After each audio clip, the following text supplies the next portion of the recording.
1919, la France victorieuse commémore de manière triomphale la fin de la Première Guerre mondiale. Pour Paul Morand, certes tenu loin des champs de bataille, le conflit a coïncidé avec ses débuts dans la diplomatie, au cœur de la machine d'État. Il représente alors une expérience initiatique durablement marquante, ayant rendu le diplomate profondément méfiant de la politique et l'homme plus cynique, fuyant toute génération perdue dans l'égotisme et la création.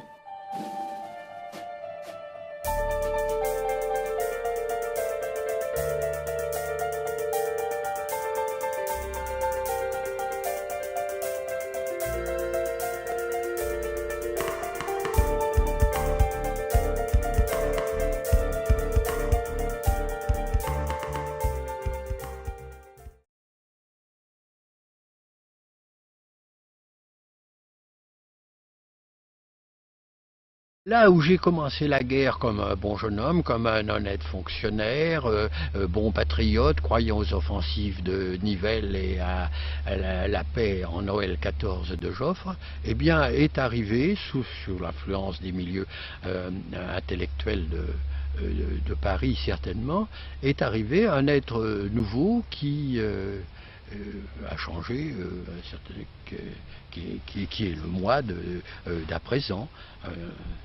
J'ai à ce moment-là aimé la paix d'un amour profond. L'après-guerre marque ainsi la véritable entrée en littérature de Morand. L'adulte ayant délaissé l'allure un peu compassée de l'adolescent, apparaît maintenant à la pointe des mythologies des années folles. De fait, quelques raccourcis ne manqueront pas de lui accoler durablement l'étiquette d'écrivain art déco. Il y a dans les années 20 et 30, qu'on pourrait appeler une littérature art déco, dont 3 ou 4 grands noms viennent à l'esprit, comme celui de Valéry Larbaud, qui est en un sens un des maîtres de Morand, de Giraudoux évidemment, qui est très proche de Morand. Parfois quand on lit Louis et Irène, certaines phrases pourraient être sorties d'un roman de Giraudoux, notamment par la recherche des images, une certaine forme d'ironie, de la rapidité extrême des actions décrites, tout cela fait. Donc il y a un style art déco, pourrait-on dire, qui est revenu très à la mode dans d'autres domaines, dans la décoration, dans le mobilier, dans la peinture aussi, dans le livre, dans la reliure. Et en littérature, Morand est la parfaite incarnation de ce style. Céline a salué Morand comme étant le premier écrivain à avoir, je le cite, jazzé la langue française. Et il a considéré que Morand, outre Céline, donc lui-même, était le seul à avoir inventé une nouvelle langue, à avoir apporté quelque chose à la langue française dans les années 20.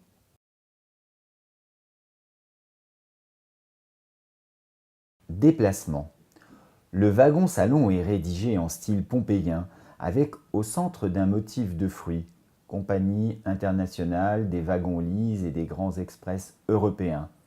Le train gémit, panier d'osier plein de vitesse. Les vitres tremblent, dans les courbes, les cendriers tombent. Les débuts littéraires se font donc par un recueil, où la modernité s'affirme à chaque poème. Mais cette première salve fait aussi un blessé de taille, Proust. Proust, à quel Raoult allez-vous donc la nuit, pour en revenir avec des yeux si las et si lucides? Quelles frayeurs à nous interdites avez-vous connues, pour en revenir si indulgent et si bon, et cachant les travaux des âmes, et ce qui se passe dans les maisons, et que l'amour fait si mal? Dans l'Ode à Marcel Proust, il évoque un créateur, évidemment, comme on le connaît, asthmatique, un peu souffreteux, et puis de l'autre, quelqu'un qui avait une vie cachée, un peu plus agitée, où il allait dans des maisons de tolérance la nuit. Marcel Proust a envoyé à Paul Morand une lettre lui reprochant, évidemment, de dire des choses peut-être un peu trop personnelles le concernant. L'Ode ne lui a pas fait un plaisir immense, ça, je pense. Vous savez qu'il écrit un livre qui s'appelle « Tendre stock ». Et « Tendre stock », il a de la chance, a été préfacé par Proust. Il faut lire la préface de Proust, qui est quand même un chef-d'œuvre de perfidie. Il y a la fameuse préface inaugurale à Tendre stock, un recueil de nouvelles, que je relis de temps en temps et qui me surprend chaque fois par le fait que Proust ne traite pas son sujet, parce qu'il digresse volontiers, qu'il parle de choses tout à fait intéressantes comme le style ou Baudelaire, ou voilà, des choses qui sont évidemment d'un immense intérêt, mais plus pour Proust probablement que pour Morand lui-même, dont il dit très peu de choses. Dans sa préface à Tendre Stock, Proust tient un propos plutôt général sur la littérature, mais cela ne veut absolument pas dire, à mon sens, qu'il n'apprécie pas le travail de Morand et qu'il ne le salue pas comme un grand écrivain en train de naître. Il est certain que le travail de Proust et le travail de Morand sont très très différents et qu'ils n'ont pas du tout le même tempo d'écriture.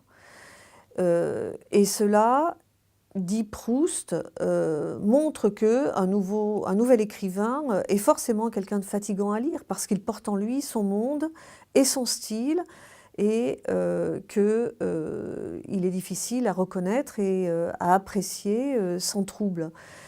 Il lui reproche en particulier ces fameuses images qu'il considère comme n'étant pas toujours inévitables. Et il précise que justement, pour que l'image littéraire fonctionne, c'est comme l'eau, il faut qu'on atteigne 100 degrés. Et à 90 degrés, ça ne marche pas. Une semaine avant de s'éteindre, en 1922, Proust déclare à sa gouvernante, Céleste Albaret: « Je croyais que M. Morand était un égoïste, tandis que moi, je l'aimais bien. Or, ce soir, j'ai senti qu'il m'aimait beaucoup, peut-être plus que je ne l'aimais. » Mais si l'auteur de la recherche semble avoir pardonné les facéties littéraires de son jeune confrère, sa pénétration psychologique lui fait entrevoir d'autres travers plus conséquents. C'est ainsi que, lui offrant l'ouvrage de Joseph Reynac sur l'affaire Dreyfus, Proust lui déclare que c'est pour qu'il ne devienne pas antisémite, ce que Morand ne manque pas de consigner dans l'un des volumes.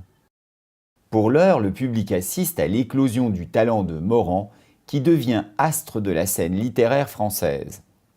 Au succès d'estime remporté par les 3 portraits féminins de Tendre Stock, succèdent 6 autres destinées féminines dans un recueil au titre mythique, Ouvert la nuit, suivi de près par un volume complémentaire que son père lui conseille d'appeler très logiquement Fermer la nuit. J'ai écrit mes premières nouvelles pour frapper un coup, non pas en littérature mais dans le siècle. C'était ma façon d'annoncer aux gens que des signes étaient en train d'apparaître dans leur siècle.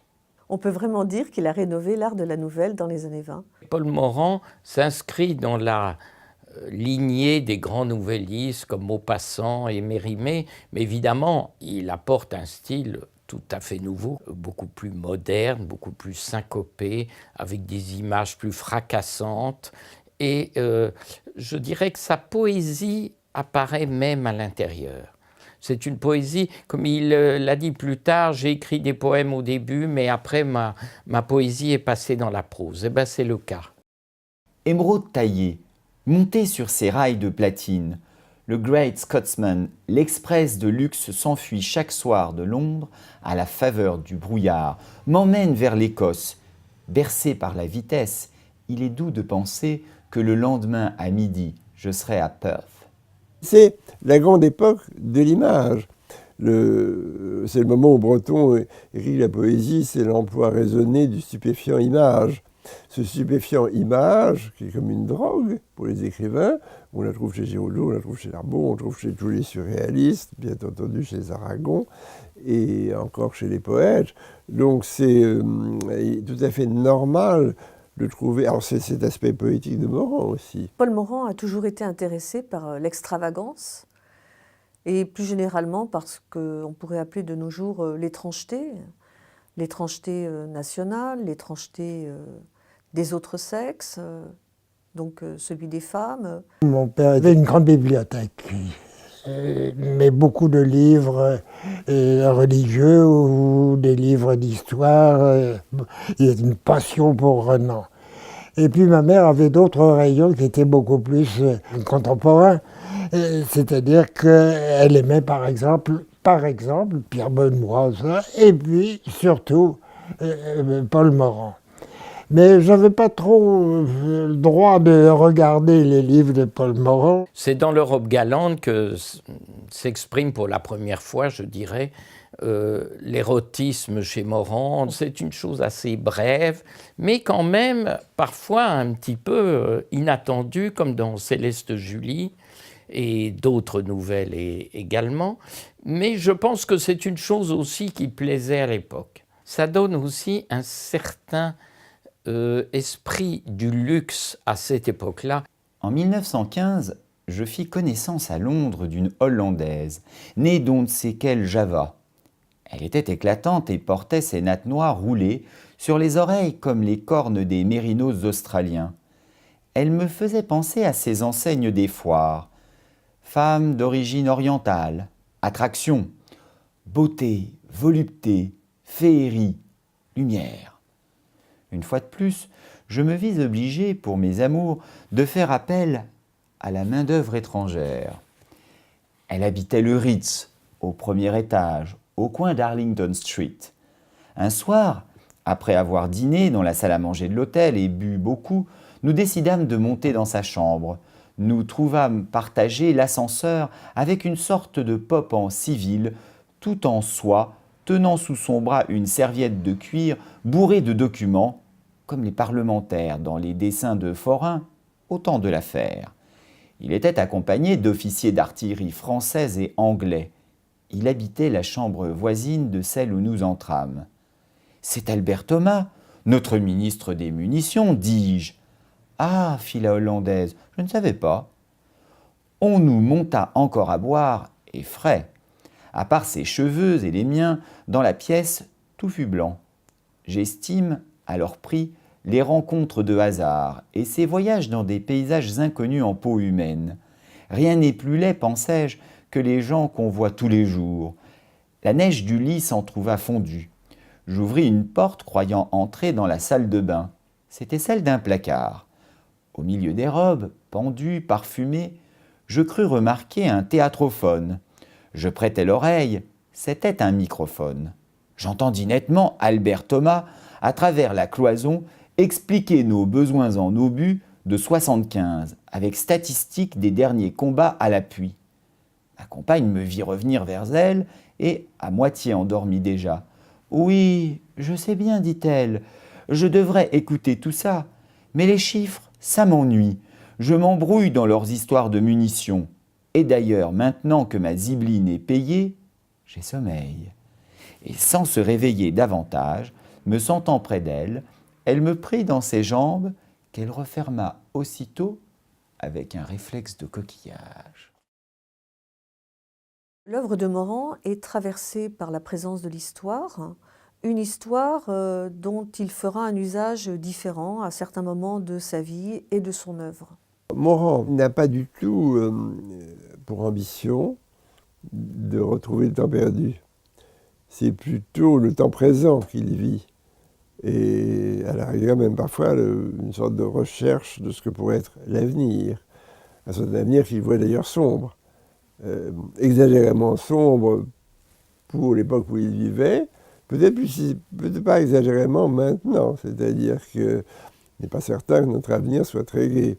Morand a toujours eu une grande vision, une vision globale de l'histoire qu'il exprime en très peu de mots, mais c'est toujours extrêmement juste et très bien observé. Mais et d'ailleurs, dans ces nouvelles de l'Europe galante, on voit par exemple qu'il s'insurge contre les pogroms en Roumanie ou en Hongrie. Et il est assez choqué de ça. Alors pour un écrivain qu'on veut absolument mettre dans la rangée parmi les antisémites, il était quand même assez choqué par toutes ces persécutions. Morand est quelqu'un qui comprend très bien l'imaginaire du monde moderne. Je dirais qu'il a fait entrer le monde moderne dans la littérature. Il a fait entrer le sport, il a fait entrer le jazz, il a fait entrer les boîtes de nuit, il a fait entrer l'automobile, il a fait entrer la décapotable. D'une certaine façon, il est le précurseur du portable en littérature. Même s'il n'a pas connu le portable, il va très vite, tout va très vite. Il a fait entrer la vitesse dans la littérature. Paul Morand publie Ouvert la nuit. Ce sont les meilleures nouvelles qu'on ait écrites depuis la guerre.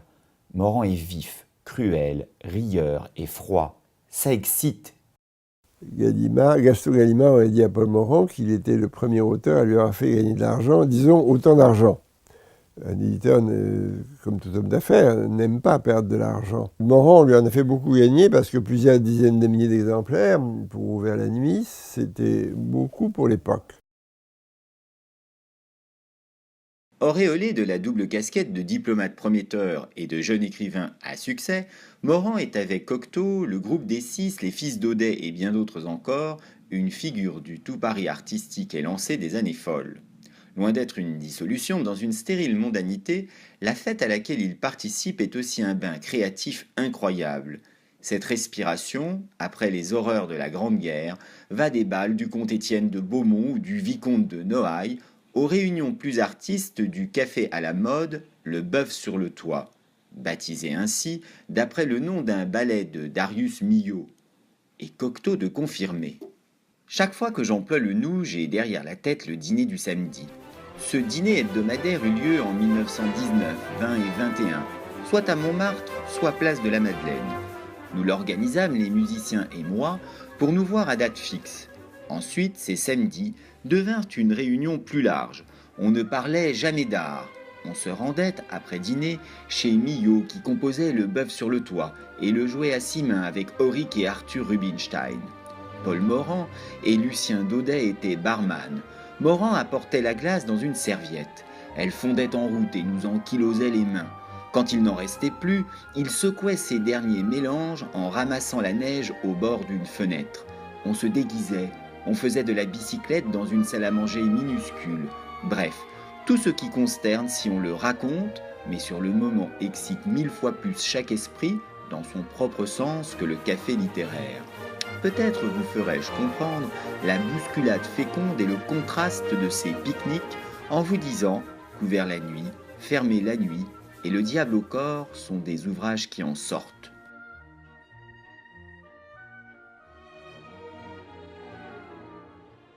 Lévis et Rennes, c'est son premier roman à succès. Il a quitté Gallimard pour Grasset parce qu'on lui a fait des propositions tout à fait juteuses. Et puis, c'est un des premiers romans qui a été lancé avec tout l'appareil publicitaire qu'avait mis en place Bernard Grasset. Morand a capté l'époque moderne et il a créé des mythes modernes, en particulier dans Lévis et Rennes, qui sont son premier roman publié à l'époque. Il a créé donc le mythe de la femme d'affaires. Et le personnage d'Irène n'est pas celui d'un misogyne, véritablement. Il est créé par quelqu'un qui en fait un personnage féminin attachant et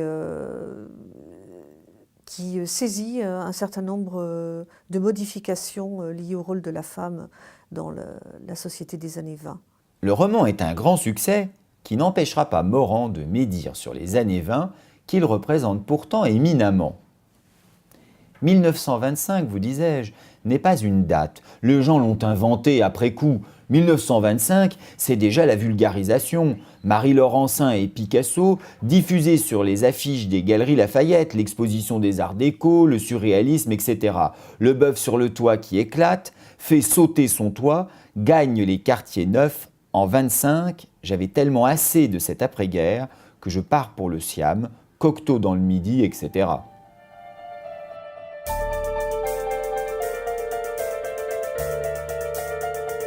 En 1925, il est désigné comme gérant de la légation de France à Bangkok et il effectue en réalité un aller-retour en Asie. Immédiatement, il se fait mettre en congé pour raison de santé et à partir de cette date, il multiplie les congés pour raisons diverses et abandonne la diplomatie au profit de sa carrière littéraire ou d'une carrière de journaliste. Il me semble que j'ai connu Paul Morand bien avant de le connaître, parce qu'il était très proche de mon père.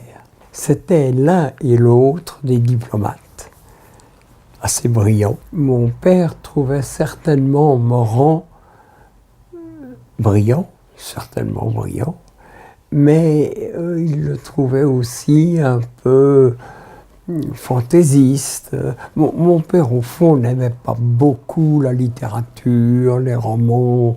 Il trouvait que ce n'était pas très sérieux. Et donc, Morand lui paraissait un peu léger. À un moment donné, mon père demande à Morand, il lui dit quel était le numéro de la dépêche que nous avons reçu hier. Et Paul Morand lui répond « J'ai le sentiment que c'était la 211 ». Et mon père lui répond « Je ne vous demande pas une opinion, je vous demande un renseignement ». Autant je trouvais qu'il était l'écrivain même, quand on parlait avec lui, qu'on le voyait, autant le diplomate s'effaçait facilement derrière cette personnalité. L'aisance financière, occasionnée par ses succès littéraires, lui permet de pratiquer une sorte d'otium. Il acquiert l'Orangerie, charmante maison de pêcheur à Villefranche-sur-Mer, où il passe désormais beaucoup de temps, mais un virage d'une autre nature l'attend. Il y avait une histoire qui courait comme ça. Paul Morand annonce à ses amis « J'épouse Madame Souzzo ». La princesse Souzzo. Et je crois qu'elle avait une fille assez bien, assez belle. Plusieurs de ses amis auraient répondu « la mère ou la fille ?» Alors, c'était la mère. Hélène a finalement divorcé du prince Souzzo en 24 et s'est mariée 3 ans après avec Morand. Et on continuait à l'appeler princesse, bien qu'elle fût Madame Paul Morand. Il faut penser que quelqu'un qui a été capable de fixer pendant tant de décennies un homme aussi volage que Morand devait avoir des qualités spéciales, même des qualités sensuelles, mais aussi certainement des qualités de culture, d'intelligence, de brillant. Et elle devait recevoir à merveille, comme on disait dans ce temps-là. Il s'installe dans l'hôtel que son père avait fait construire pour elle sur le Champ de Mars. Et Morand dira plus tard, les écrivains de gauche ne m'ont jamais pardonné mon salon de 100 mètres carrés. Que ça a été d'ailleurs, paraît-il, un des derniers hôtels particuliers construits à Paris, qu'elle y tenait un salon à proprement parler littéraire, en invitant toutes sortes de gens connus, qui ont été ses amis en relation. On voyait que ça avait été fait pour recevoir, pour donner des bals, pour tenir des discussions par groupe, pour faire des dîners. Il y avait des réceptions où des musiciens jouaient derrière une loge grillagée d'or. Enfin, tout ça était assez incroyable. C'était un style un peu néo-gothique, pas très gai, plutôt sombre, avec des boiseries foncées. Il y avait dans le salon les grandes armoires chinoises qui venaient, paraît-il, du palais impérial de Pékin, des objets que Morand avait ramenés de ses voyages. C'était plutôt un peu haute époque, un peu sinistre, disons la vérité, mais assez imposant. À 12 ans, j'eus ma première bicyclette. Depuis, on ne m'a jamais revu. J'ai toujours eu beaucoup l'envie de m'en aller, d'aller ailleurs, simplement par besoin par un besoin mystérieux qu'il faudrait peut-être psychanalyser, mais qui était le besoin de se déplacer et d'aller ailleurs. Paul Morand, avant la Deuxième Guerre mondiale, c'était l'homme des voyages. Le voyage tient une énorme place dans son œuvre. Le voyage, pour lui, c'était le contact avec la vie de cet enfant solitaire. Pour lui, il a ouvert la fenêtre. Morand apporte spécifiquement à la littérature un certain nombre d'éléments. D'abord, une vision planétaire de la littérature. Ce n'est pas une littérature de village comme celle de Marcel Jouandeau à peu près à la même époque, ou d'Henri Pourrat avec son Auvergne. C'est une littérature mondiale. Il a écrit sur l'Afrique, il a écrit sur l'Asie, il a écrit sur l'Amérique. On ne voit pas le continent où il n'est pas été et dont il n'est pas parlé, avec le plus grand talent, parce que ce n'était peut-être pas un homme d'idées, mais c'est des âmes de sensation. On ne voyageait pas tellement dans ce temps-là. Et quand il arrivait du bout du monde et qu'il vous racontait ce qu'il avait vu ou ce qu'il avait fait, ça intéressait beaucoup les lecteurs, bien sûr.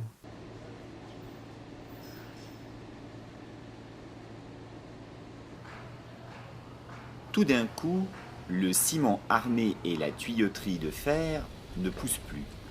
Rues étroites, gondolées, avec des bouquinistes comme sur les quais, où on trouve la littérature française de la harpe dépareillée, verdie par la moisissure des tropiques.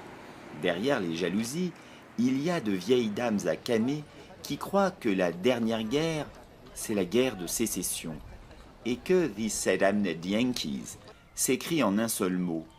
Elles n'ont jamais dépassé la rue du Rempart. Leurs négresses à cheveux blancs lisent Volney et vous disent en français « Soyez assis ». Tous ces gens sont ruinés et organisent des bals. Ils furent américains pour échapper à la France jacobine, mais ils se disent aussi français pour ennuyer les Américains. Ce sont les seules personnes aux États-Unis qui emploient le mot « détester ». Aussitôt après Canal Street, ce scandale cesse et nous rentrons dans la ville américaine. Il ne fallait pas beaucoup de temps pour sentir un lieu, une ville, une population, un milieu social, une langue, une culture. On disait toujours qu'il avait le stylo comme une caméra. Morand a souvent baptisé ses récits de voyage comme des documentaires, comme Rien que la Terre ou Hiver Caraïbes par exemple. Ces récits de voyage sont marqués par un certain pittoresque, mais ils traduisent aussi un certain nombre d'interrogations et de craintes sur le devenir du monde. La question de l'identité traverse toute l'œuvre de Morand. Elle est liée notamment à quelque chose qui est très important pour lui, c'est la frontière. Toutes les frontières, qu'elles soient physiques ou psychologiques.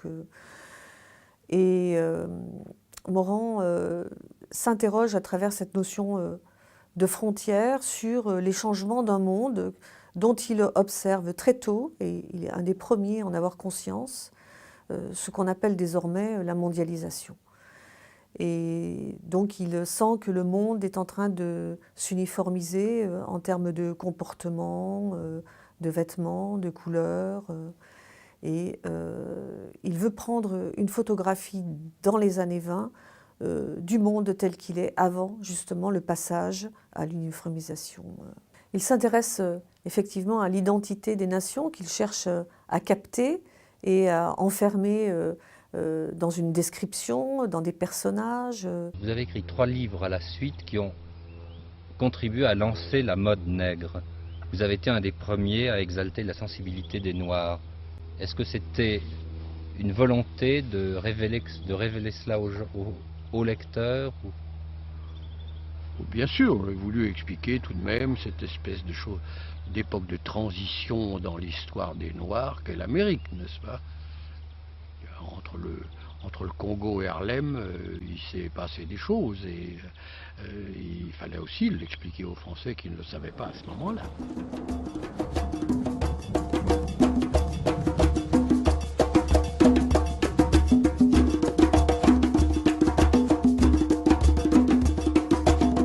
Il a écrit un certain nombre de monographies qu'on lit toujours sur les villes. C'est un portrait qu'il a inventé. Dans le genre du portrait de ville, il a fait une trilogie. C'est New York, Londres et Bucarest. Ce sont des portraits qui sont à la fois très précis, très documentés, avec une partie historique, mais qui n'est pas du tout pesante. Il y a chez Morand une obsession du détail. Et il ne peut pas s'empêcher de commenter tous les bâtiments qu'il croise. Et donc on a vraiment, en sortant de Londres, une connaissance géographique, historique, sociologique de la ville qui est quand même assez incroyable. Avec une vision toujours extrêmement précise des choses. Quand il dit par exemple « New York, c'est un homme qui marche, tombe et se relève », c'est remarquable comme définition, il n'y a rien à ajouter. European cities have long inspired American authors. But so much cannot be said of American cities and European writers. For many years, they appeared uninteresting and dull, but this seems no longer true. That is why I wrote the first French book on New York, New York is a marvelous gift of God, the greatest adventure of modern times. Morand, malgré son cosmopolitisme, est xénophobe et il est antisémite. Le racisme anti-noir. Le noir est un singe. Morand le répète dans sa description de New York, du subway, métro new-yorkais. Les singes sont agrippés aux lanières et se suspendent comme des singes du Gabon. Pourquoi du Gabon? On ne sait pas.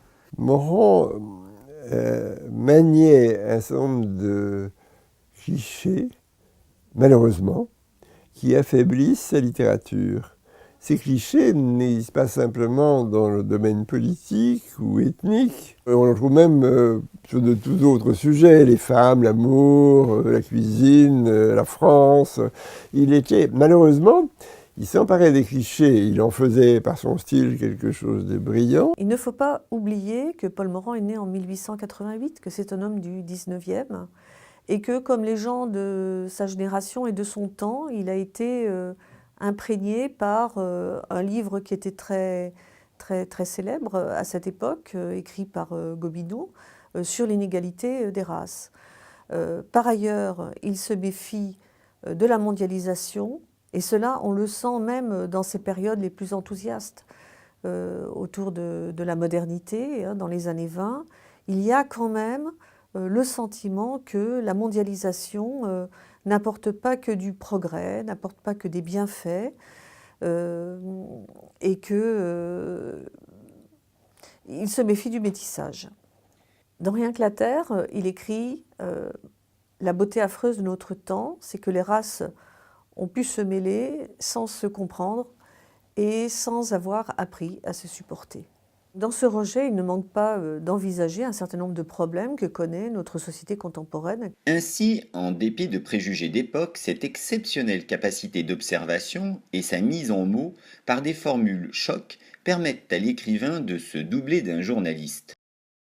De nos jours, on reconnaît le style de Paul Morand comme un style de journaliste. Journaliste, je pense que ça lui correspondait très bien parce que on peut dire beaucoup de choses en peu de mots. Il a été un grand chroniqueur pour Vanity Fair dans les années 20. Il avait sa lettre de Paris.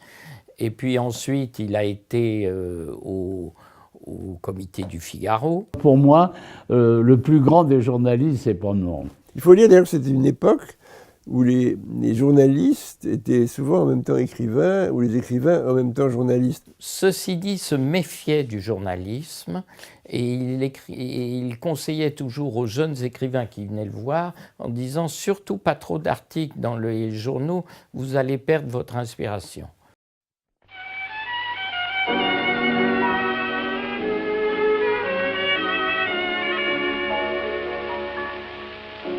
Pourquoi lis-tu tant de romans, Pierre Benoît ou Paul Morand? Penses-tu trouver dans leurs livres de quoi rêver de nuit, des jours, quand le plus beau roman d'amour, mais tu es en train de le dire? N'avons-nous pas De clips promotionnels en slogans publicitaires, de mentions dans des chansons populaires, en marque de parfum, Morand, à la veille de la Seconde Guerre mondiale, est devenu une véritable célébrité. Il vous est arrivé des choses très particulières. Vous avez été l'écrivain le plus célèbre vers 1925. Il faut savoir que Paul Morand, dans les années 20, les années 30, quand il sortait un livre, c'était un best-seller. Morand était une véritable célébrité. Il faisait partie de l'équipe des 4M de chez Grasset, avec Monterland, Mauroy, Mauriac. Il a servi au lancement publicitaire de lignes d'avions, de produits, enfin d'entreprises. C'était une personnalité. Morand souffrait de son mythe, de la légende qui s'était tissée très rapidement autour de lui dans les années 20, et son volume très intéressant qui s'appelle Papier d'identité s'ouvre justement sur une sorte de confession dans laquelle il ne fait non pas une confession, mais il combat au contraire toutes les images, un combat assez analogue à celui de Cocteau à la même époque. Comme Cocteau, Morand voit certaines de ses œuvres adaptées au cinéma Et comme Cocteau, il participe, bien qu'avec moins de succès et de bonheur, à la création de films. Vous savez, j'avais fait un grand film avec Chaliapine sur Don Quichotte et avec Pabst, et alors ça avait été pour moi l'occasion de voir ce que c'était que cette jungle extraordinaire. J'avais fait les dialogues, d'abord les dialogues, et puis avec ça, après, Alexandre Arnoux avait pris ma suite. C'était un milieu curieux, car j'avais écrit des vers pour une chanson à Dulcinée sur de la musique de Ravel, et le producteur, qui était un étrange Levantin, a dit « mais nous ne savons pas du tout qui est ce musicien qui s'appelle Ravel, il faut quelqu'un de plus connu », et il a pris Jacques Ibert, je crois. Le cinéma, il y a un livre qui en fait foi. Je crois que ça a été une expérience qu'il n'a pas tellement appréciée parce qu'il trouvait que ça prenait beaucoup de temps, et puis surtout le financement, c'était des discussions avec les producteurs interminables. Et quand il en parle avec des amis qui sont dans le cinéma, il dit « Tous mes amis me disent que rien n'a changé ». France Ladoul, c'est sans doute le roman le plus antisémite de Morand. Il est d'ailleurs en rupture avec le reste de son œuvre, hein. Et il faut rappeler qu'à cette époque, Morand a l'espoir, enfin Morand qui a voulu pratiquer tous les arts, hein, qui a fait des choses étonnantes, il a voulu donc entrer dans les milieux du cinéma, et les choses ne se sont pas bien passées.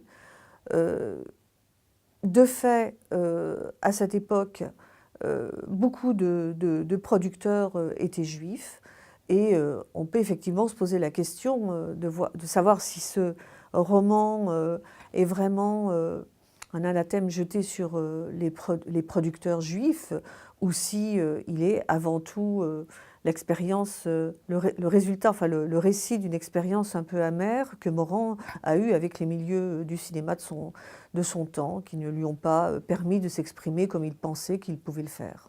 Le fait que Morand était antisémite n'est pas un secret, je pense qu'il l'a toujours été, et même dans ses premiers recueils de poèmes, il y a déjà des types de représentation de certaines populations, notamment d'Europe de l'Est, de communautés juives d'Europe de l'Est, qui pourraient passer aujourd'hui pour antisémites. Il y a une façon de typifier tel ou tel personnage qui a un certain relent d'antisémitisme datant un peu des années folles. Il faut bien se souvenir que dans ces années 30, enfin d'avant-guerre, 30-40, la classe littéraire française était en grande partie antisémite. Non pas d'un antisémitisme comparable, violent, comme Céline, mais d'un antisémitisme de salon, un peu comme on parle de l'alcoolisme mondain.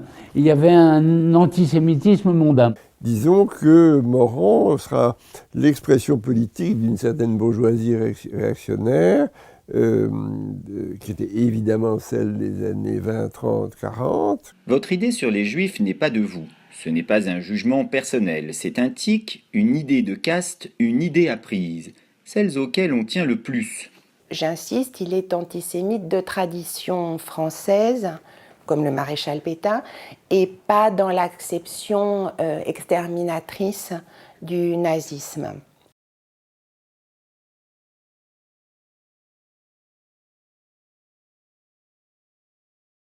La vie administrative ne m'amusait pas beaucoup, et l'avancement était long, et puis je ne voyais pas où ça me mènerait, n'est-ce pas?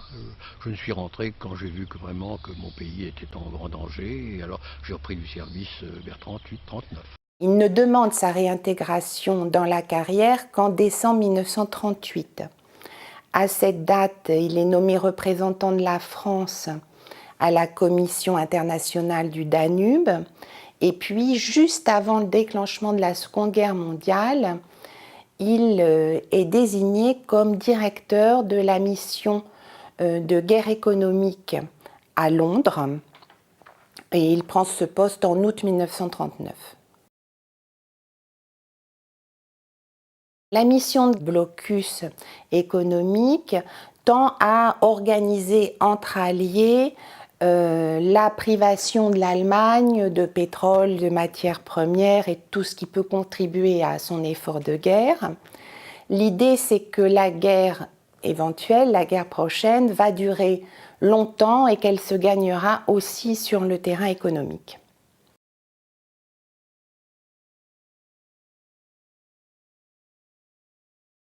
Paul Morand apparaît comme un bon candidat pour prendre la tête de la mission de blocus économique parce qu'il a noué de nombreux contacts dans la haute administration et l'establishment britannique.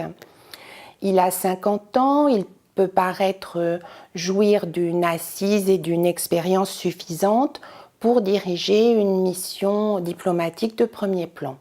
À Londres, Paul Morand compte parmi les membres de la mission qu'il dirige une traductrice-rédactrice qui ne sait pas encore de quelle façon elle va rentrer dans l'histoire, Elisabeth de Miribel. Celle qui va bientôt taper l'appel du 18 juin 40 laisse un étonnant portrait de Morand à ce moment-là. Paul Morand me plaît. Il est souple, insaisissable. Il ne s'impose jamais, mais s'insinue.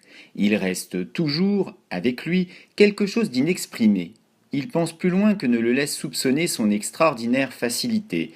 Il ne se livre ni ne se commande. Il plane, inchangé et fluide, au-dessus de la marée humaine. Son raisonnement est formé d'intuitions brillantes qu'il ne cherche pas à prouver. Il sait s'entourer sans appartenir à personne. Il n'a pas besoin de disciples pour créer. Il a du cœur comme un enfant, sans s'attacher aux autres, sinon par brefs moments de sympathie. Il aime à être ignoré, à condition de toujours pouvoir se faire reconnaître le moment venu. Il respecte la liberté de ses collaborateurs, soucieux avant tout qu'on respecte la sienne. Il réussit auprès des Anglais par persuasion, par standing social, plutôt que par des démarches officielles. Un peu plus tard, Paul Morand croira assister à l'écroulement de la Grande-Bretagne comme un citoyen du Bas-Empire contemplant la décadence de Rome. En réalité, Paul Morand n'a pas tout à fait un profil aussi idéal pour remplir cette mission. D'abord parce que ça fait 15 ans qu'il n'a pas exercé sa profession. Il n'est pas un spécialiste des questions économiques. Il n'a jamais dirigé un poste ou une mission auparavant. Par ailleurs, il fait preuve d'un dilettantisme qui n'échappe ni à ses interlocuteurs anglais ni à ses subordonnés français.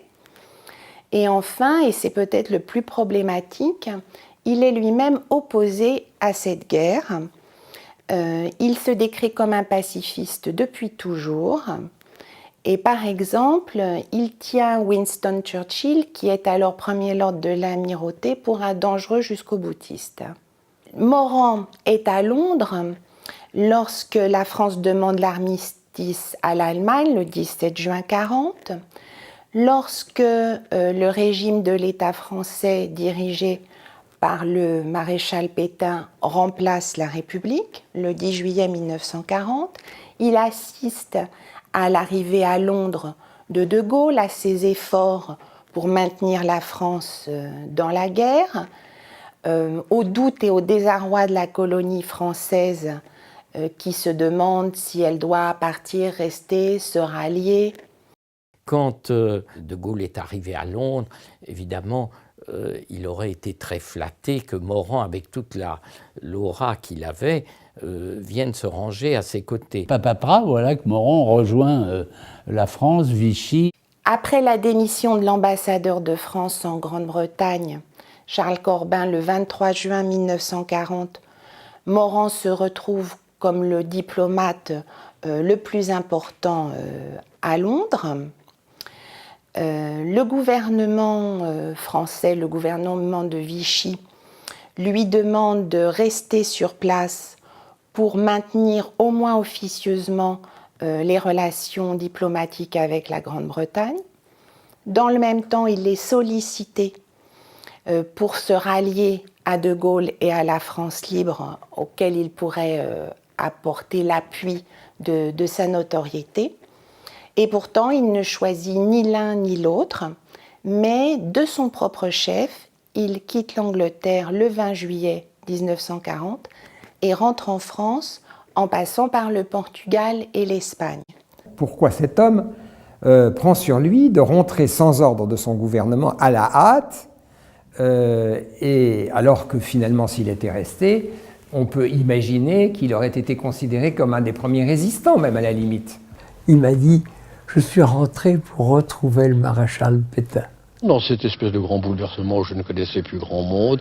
Mes parents avaient été liés avec le capitaine Pétain en 1895, quand il était capitaine de chasseurs alpins à Menton.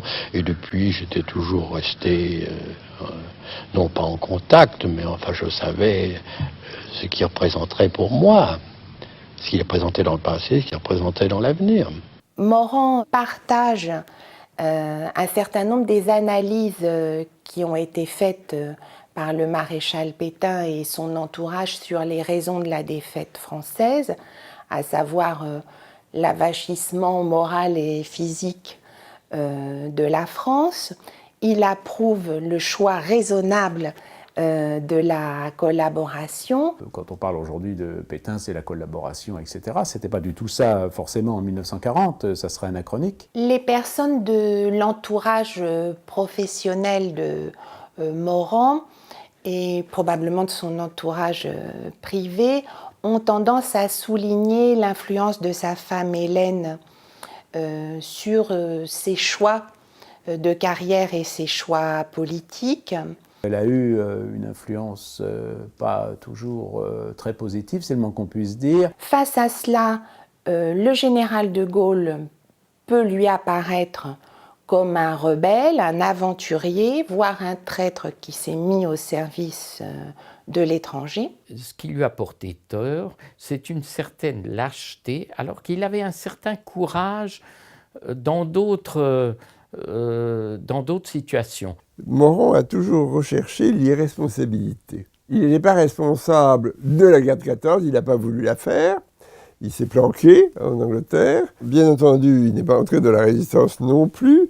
Et quand le poste qu'il occupait était trop dangereux, il l'abandonnait. Dès qu'il a vu que, et d'ailleurs Jean-Louis de Lucinge me l'a beaucoup confirmé, il m'a dit quand il y avait la menace du bombardement d'Hitler et des troupes allemandes sur Londres, il a pris peur et c'est pour ça qu'il est rentré en France. Morand a été mis à l'abri de tous les drames, petits et grands, qui se sont noués à cette époque-là. J'ai eu la chance de lire, il y a quelques années, le début du journal de guerre de Paul Morand, qui sera certainement publié un jour, ce qui est d'ailleurs très intéressant parce que ce sera le journal qui précède le journal intime que l'on connaît et même la correspondance Chardonne.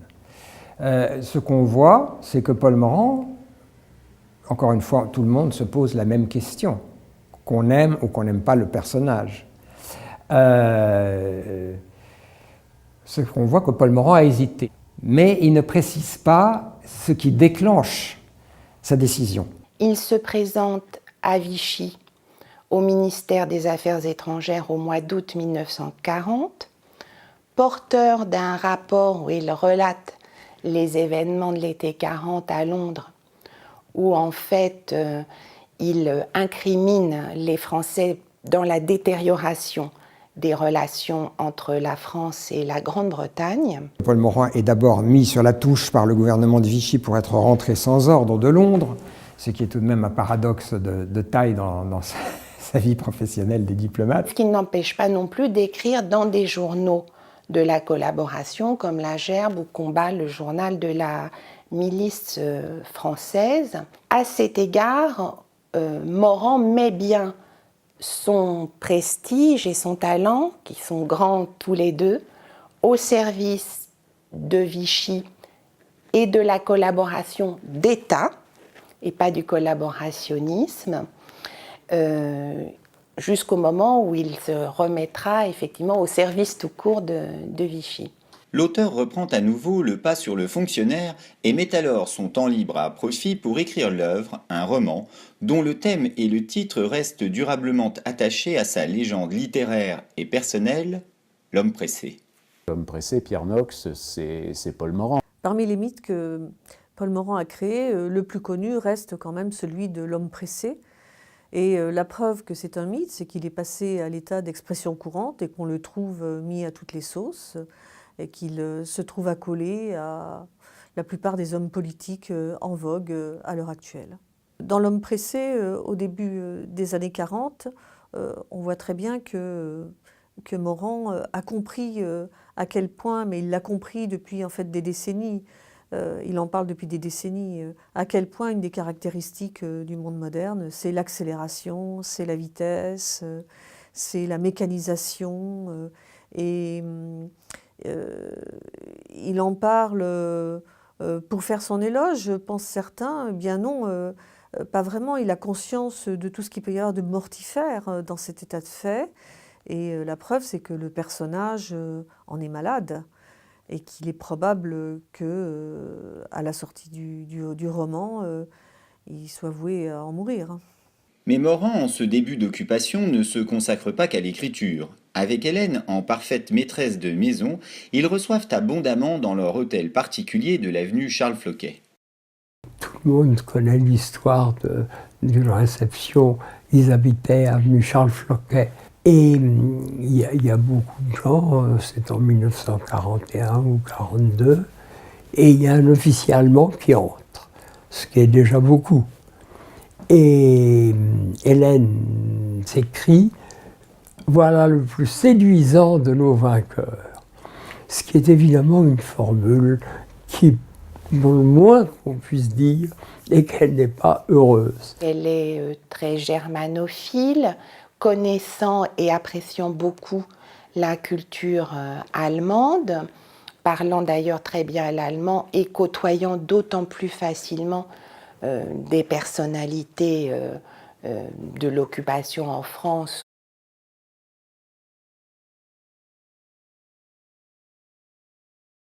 Mais ça n'avait quand même pas empêché de tirer d'affaire le mari de Colette, Maurice Goudeke, qui d'ailleurs s'empressa de ne pas la remercier. Bon, il y avait un comédien célèbre de la comédie française, Jean Yonel, qui jouait les premiers rôles, qui était d'origine juive, et pour lequel elle était également intervenue. Alors vous voyez, les salauds, oui, bien sûr, mais pas complètement non plus. Non, elle n'a rien fait de mal. Voilà, elle disait beaucoup de bêtises, mais elle n'a jamais rien fait de mal. Il faut tout de même faire remarquer que pendant la guerre, il n'a pas écrit il a écrit quelques papiers, d'ailleurs dans des revues un peu vichysoises, mais très anodins. Mais il n'a pas écrit le moindre pamphlet antisémite, hein, pas du tout, contrairement à Brasillac et aux autres. Justement, dans L'homme pressé, qui est publié en 1941, le seul personnage vraiment sympathique qui comprend la passion et la folie du personnage et qui essaye de le soigner est un médecin juif, le professeur Regenkrantz.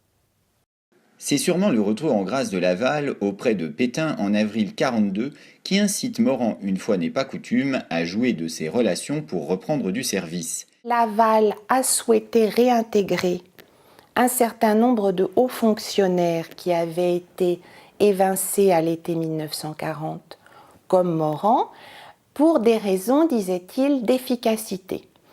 Donc, Morand se trouve ainsi réintégré dans sa situation professionnelle et en quelque sorte réhabilité et justifié puisqu'il est réintégré de manière rétroactive. Effectivement, il aura même l'idée d'écrire une brochure laudative consacrée à Laval. Et enfin, et ce n'est pas le moins important, il partage les choix politiques de Laval.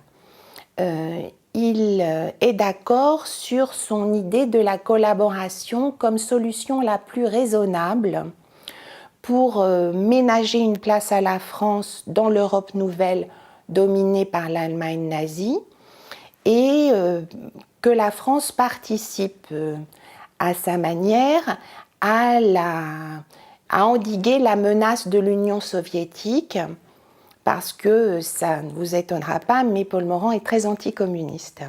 En septembre 1942, Morand prête serment de fidélité au maréchal Pétain. En juillet 1943, il est nommé ambassadeur ministre plénipotentiaire en Roumanie, représentant personnel auprès du roi, poste qu'il occupe à partir d'août 1943. C'est une ambiance très particulière qui règne alors à Bucarest, où Morand reconnaît qu'il est venu pour essayer de récupérer ce qu'il pouvait l'être de la fortune de sa femme, et effectivement qui navigue à vue, parce que, n'étant pas plus compétent qu'il ne l'était à Londres 3 ans auparavant, donc par exemple il adresse à Vichy des rapports contradictoires qui pousseront d'ailleurs des personnes du gouvernement français à prendre des initiatives risquées à la fin de l'année 1943. Il a, vis-à-vis des Allemands qui sont sur place, une attitude pour le moins ambiguë, voire excessivement chaleureuse. Et au contraire, il se montre très mal disposé envers les Français qui essayent d'utiliser la situation particulière de la Roumanie pour passer du côté des Alliés. En 1944, il doit commencer à réaliser que l'armée rouge est très très proche de Bucarest. Il lance un peu des appels au secours. Jean Jardin lui a sauvé la vie à la fin de la guerre. Par amitié, mon père, qui a été nommé en 1943 à Berne, en tant que premier conseiller d'ambassade puis chargé d'affaires, fait en sorte de faire venir Paul Morand en Suisse afin de le tirer d'un mauvais pas, car Paul Morand est avec Hélène et son petit beau-fils sous les bombes russes et américaines, et ça va assez mal pour eux. Donc c'est tout simplement dans une idée de sauvegarde que l'amitié se renoue à ce moment-là, forcément, par le geste de mon père. Ceci malgré les très vives réticences du gouvernement suisse, alerté par son ambassadeur en Roumanie, qui caractérise Morand comme une créature de Laval et un incompétent. C'est donc un diplomate très dévalué qui arrive en Suisse en juillet 1944 pour se mettre à l'abri de l'armée soviétique et probablement des comptes qui vont lui être demandés dans son propre pays, puisqu'il arrive à Berne 5 semaines après le débarquement de Normandie. Paul Morand s'était d'ailleurs engagé à ne pas exercer de fonction réelle, puisque c'était mon père qui dirigeait l'ambassade de façon effective en tant que chargé d'affaires à l'époque. Lorsque Morand apprend que le maréchal Pétain a été emmené de Vichy par les Allemands le 20 août 1944, qu'il se déclare prisonnier et que Pierre Laval ne veut plus exercer ses fonctions, bien Paul Morand se remet en congé, comme il l'a déjà pratiqué antérieurement dans sa carrière. Il a même l'aplomb d'écrire au ministre des Affaires étrangères du gouvernement provisoire du général de Gaulle qu'il prend un congé pour raisons personnelles sur place en Suisse. Et c'est ainsi qu'il entend, par cet exil volontaire, se mettre à l'abri d'une éventuelle épuration. Réfugié en Suisse, heureusement, parce que sinon il aurait passé un mauvais quart d'heure. Paul Morand, qui était véritablement un auteur à grand succès, un diplomate tout à fait installé, voit après 1944 son destin connaître une chute incroyable.